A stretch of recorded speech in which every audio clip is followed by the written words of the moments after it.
Armando Hasurungan, biology and medicine videos. Please make sure to subscribe, join the 4-man group for the latest videos.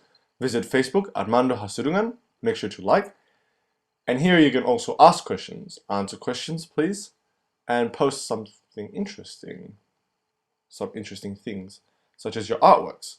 And change the quality setting to the highest one for better graphics of this video. Now this is part 2 of the cell membrane series, and we're looking at the evidence of the fluid mosaic model. So what evidence is there to support this?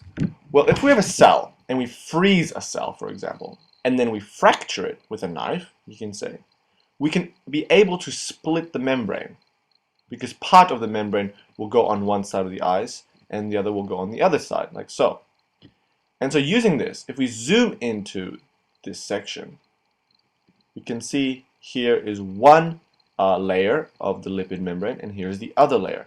And so you can see that the lipid membrane is peeling, and you can do this by using scanning by electron microscope. So if we zoom into the cell membrane again here, the plasma membrane specifically, we can appreciate the sense of scale of the membrane, this plasma membrane specifically. And so, as mentioned, the plasma membrane is about 6 to 10 nanometers. A DNA in our body is 2 nanometers, so not that much difference. And a ribosome in the cytoplasm is about 25 nanometers, and these transcribe proteins, remember. So as you can see, the plasma membrane is pretty small. So if we look at one of these lipid structures again, just going over it again, just recapping, it's amphipathic, which means that one side loves water, the head group, and faces extracellularly, and the other side, the fatty acids here, hate water. So here the fatty acids, they're hydrophobic, they don't like water. The head group is hydrophilic, it loves water. And we are concentrating on the head group because the head group can change. There can be different chemical groups attached to the head group, which changes its charge, structure, etc. So essentially, the membrane lipid, there are 3 types, or 3 categories, not 3 types. And the main ones, the head groups can be a phosphate to it or a carbohydrate to it.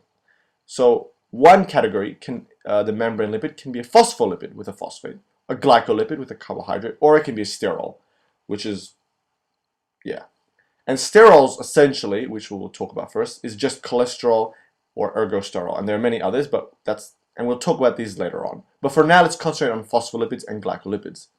Now, phospholipids contain phosphate and can be divided again to 2 categories, to 2 parts. There can be glycerol phospholipids, and there can be sphingolipids. And they both contain phosphate on the head group. Remember, they contain phosphate on the head group.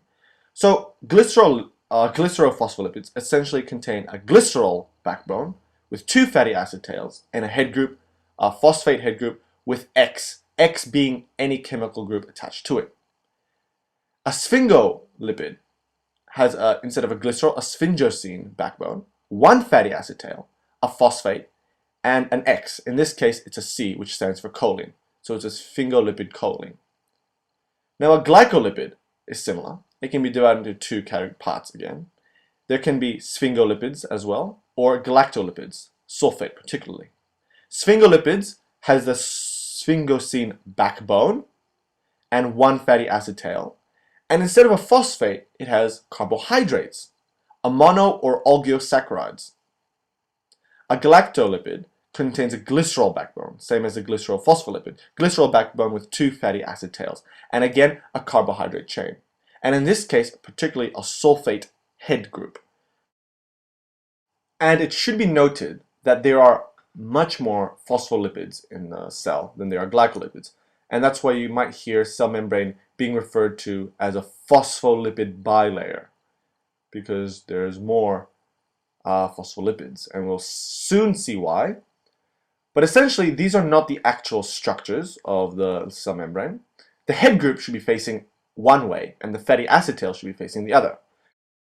So if we look back at one lipid membrane structure again, we know that there's a hydrophilic group, the head group, and a hydrophobic group, the tail, the hydrocarbon tails. right? So if we look back at the glycerol phospholipid, we have the glycerol backbone, the hydrocarbon, the fatty acid tails, facing down, and the head group, the phosphate, with the X facing up, facing the water. So it's similar in structure. Same with the sphingolipids. We have the sphingosine backbone facing down, essentially, with the fatty acid with one fatty acid tail, and the phosphate with the choline group in this case facing up, facing the water, facing the extracellular fluid or the cytoplasm.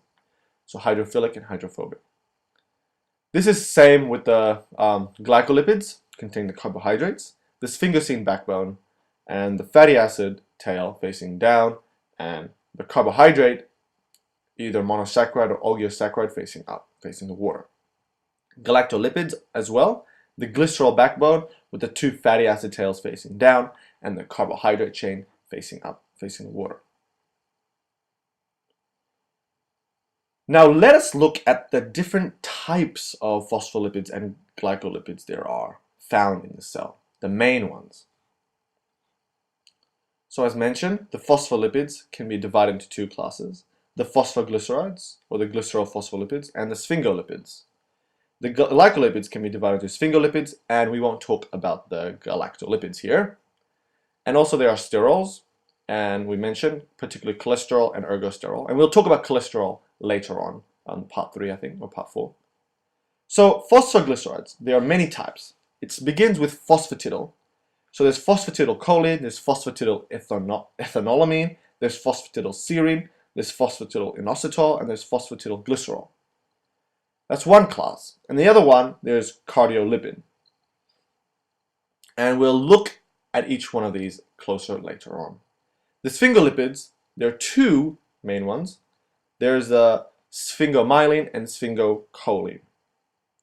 For the glycolipids, the sphingolipids, there are cerebrolipids and there's gangliosides, or cerebrosides and gangliosides.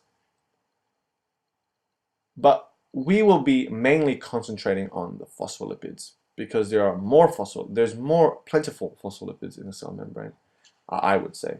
So we'll look mainly at the phosphatidyl group and also the sphingomyelin.